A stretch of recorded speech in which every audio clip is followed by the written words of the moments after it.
Stop for a moment. Ask yourself, what is the true cost of a compliment? Today we dissect not just a fable, but a profound lesson in human nature. This is the story of the fox, the crow, and the deadly art of manipulation.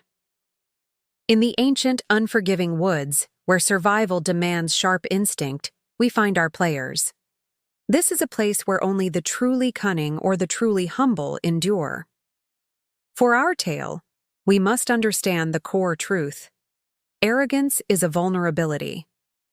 And vulnerabilities, in this harsh world, are always exploited.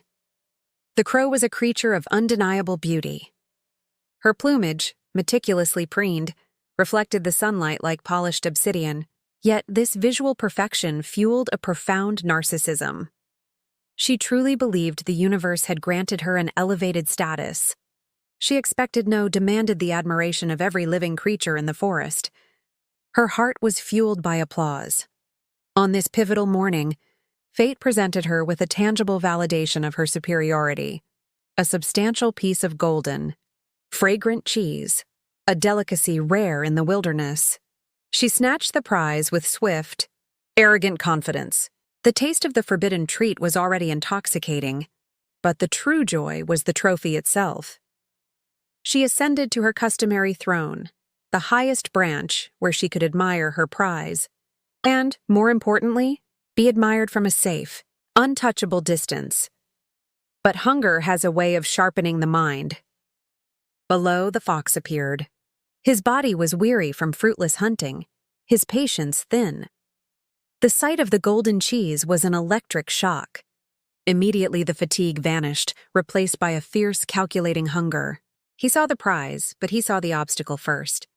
He knew a direct assault was suicide.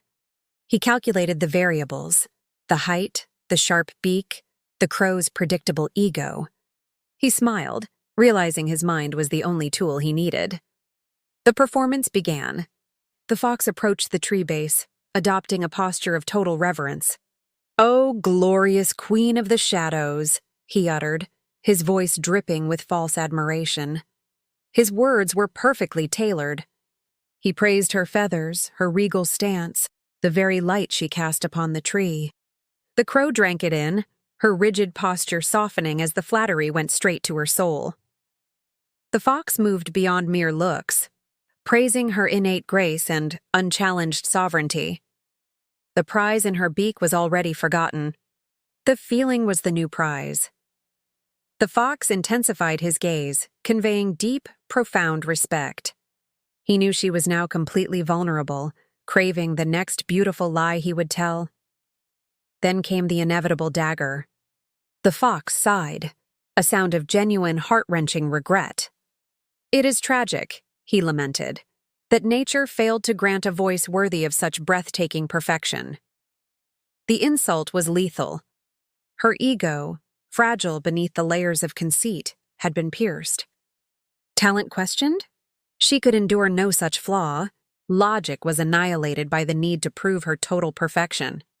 Consumed by rage and pride, she let out a furious, deafening caw. The cheese, the reason for her existence on that branch, dropped like a stone into the gravity of her foolishness. The fox savored his victory. "Learn this, Majesty," he said, his voice now devoid of sweetness. "Flattery always tastes better than the fool who pays for it." He walked away, leaving her utterly empty. The crow sat defeated, not by external force, but by her internal weakness. The moral: guard your mind against flattery, for it is often the cheapest form of manipulation. Always question the motive behind the praise. Subscribe to arm yourself with wisdom for the next great fable.